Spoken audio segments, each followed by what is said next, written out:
Better make some phone calls. I've just given the other guys a call to see what price they're getting from their fish buyers. They're getting a really good price. Now to call his buyer, Blakey. Fine. Yeah. What? Any good news or what? Squizzy and Blakey, the fish buyer, go way back. Me and Blakey have known each other since we were grasshoppers. We're good mates, but you need to separate that when you're he's the fish buyer and I'm the fisherman. I don't understand that much of difference. You always try and push them up a little bit.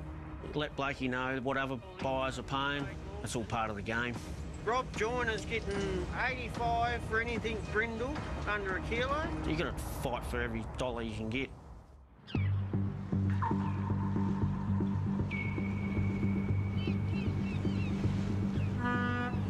Victoria Docks, Hobart.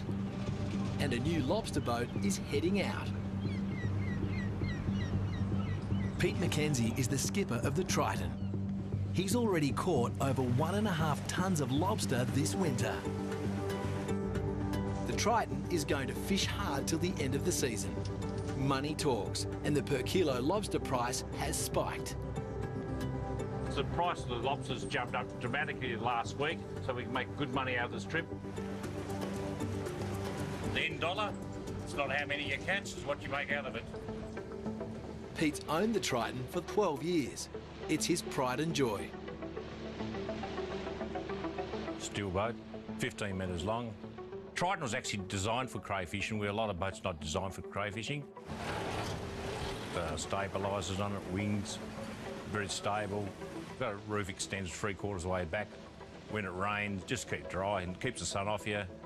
Don't have to use a hat, so it makes it a very easy working boat. Down the back of the boat, actually got a hydraulic hot lifter and shooter. And it just cuts the workload off the crew, it makes things simpler. First stop is Margate Wharf to pick up his deckhand, Maddie. It's always hard leaving Holly and Kirsty, of course. Just if he misses out on, like, her first. Which makes it hard, but I guess you just got to do what you got to do. Hey, Matty. How are you, mate? Maddie has worked for Pete for the past 4 years. He's a good bloke. Just like everyone though, he has his moments. And major downside working with Pete is his sleeping habits. His snoring, I'd say his snoring is like a freight train. You've got to be there to actually believe how bad it is. I've got some bad news for you. What? I'm sleeping with you. What? No way. Not in your bunk. I'm sleeping in the engine room, man. Get away from that snoring. Bye, Holly. Love you. We're away. Everything's done. We're legal. Unlike a lot of other skippers, Pete doesn't care much for superstition. Very funny thing with fishermen. A lot of them are superstitious. They won't go out on a Friday. Most fishermen won't take bananas out in the boat. I don't know why, because I love bananas. I'm not superstitious. I'll put bananas on the boat. I do that a lot. Only thing I touch is give old Warnie a pat on the head and a Buddha on the front there and give them a bit of a rub. That's all the luck I need. Pretty lucky having me around too. I like to get out and be early on the fishing ground, so you're not second best all the time.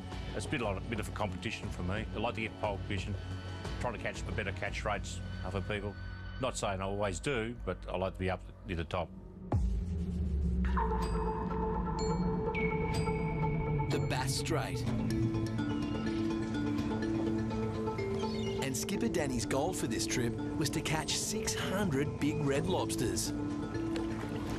Happy enough? You all right? He's got 668 in the tank, but he's not going home just yet.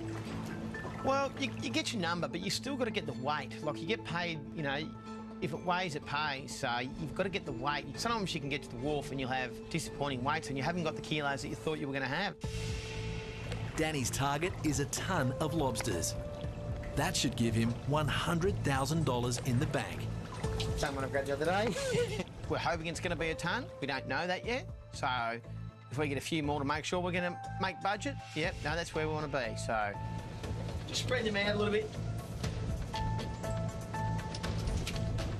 Danny needs to be careful not to damage the lobsters he already has in his tanks. It's a bit like picking up bananas off the ground. You know, you stuff them under your arm. There's no point keep picking them up off the ground and stuffing them under your arm if they're falling out the back and bruising. They're worth catching, they're worth looking after. The lobsters he's got look healthy, and to minimise movement in the tank, Danny's now hunting in the sheltered waters of the anchorage.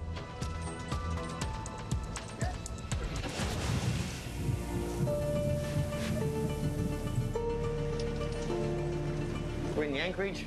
It's never super productive, but we're filling in the gaps, aren't we? We're still working, ticking away. Better than being out there this morning. It's pretty dusty out there. Skipper Danny and deckhand Rick have been at sea for a whopping 18 days. For Danny, it's a long time away from his family. And family is the reason he's out here. You want to give your family as best as you can, you know, and I'm by no stretch of the imagination an educated person, so you know, the only way that I know how to give my family as best as I can is probably, you know, be out here earning the kanga so you can have good holidays, you can have good things, and you know, you don't want your kids to go without, so. Danny's wife Nikki and two daughters Georgie and Iris are used to Danny spending a lot of time at sea. He would never know what we got for our birthdays. He said he'd say, what did I get you? You do miss the first steps, you miss the first day at school, you've missed this, you've missed that. It's all things you cannot get it back, you know, you just can't get that back. So, and you don't realise it at the time because you're just trying to provide for your family as best you can, and this is the only way you know how. So that's how that is. It's a bit of a bugger, but it's a four-letter word. It's called life. The Shank.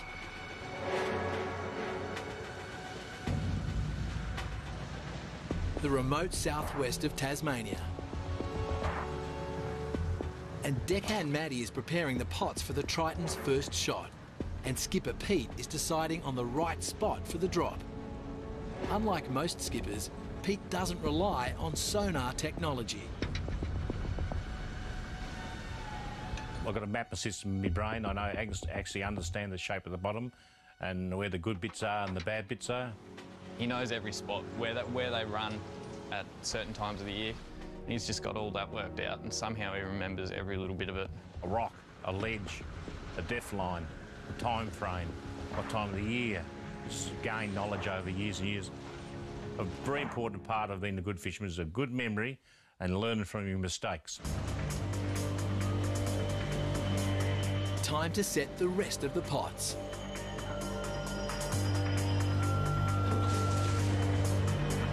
Look out.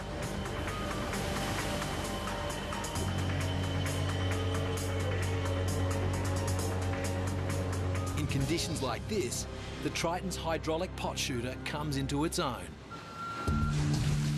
Yeah, the pot shooter's really good.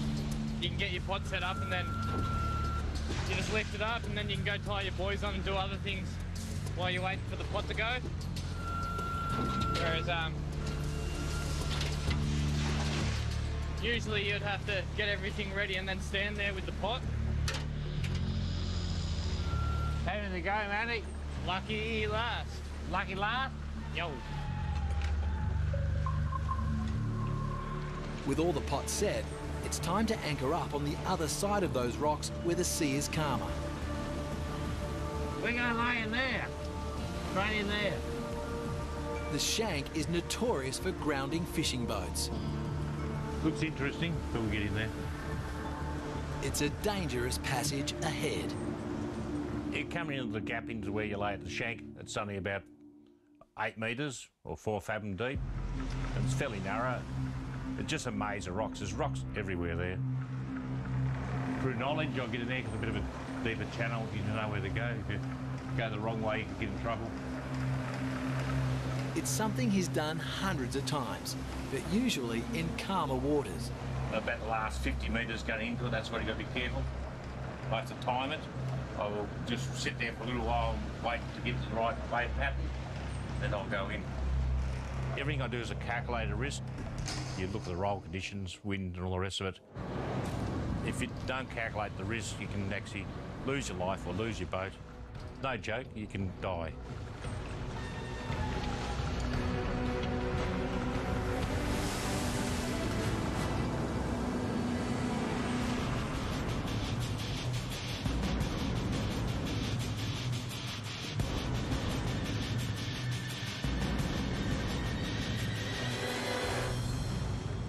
They've made it.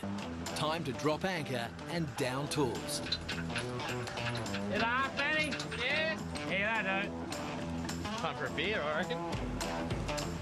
Cheers, I earned this one. Yeah, cheers, mate. That's nice. How do you reckon we'll go in the morning, Pete? I hope you get 50 fish or 60 fish. I'm not confident in a lot, but sometimes they surprise you. A bit like Tats Lotto, you don't know when you're going to win it.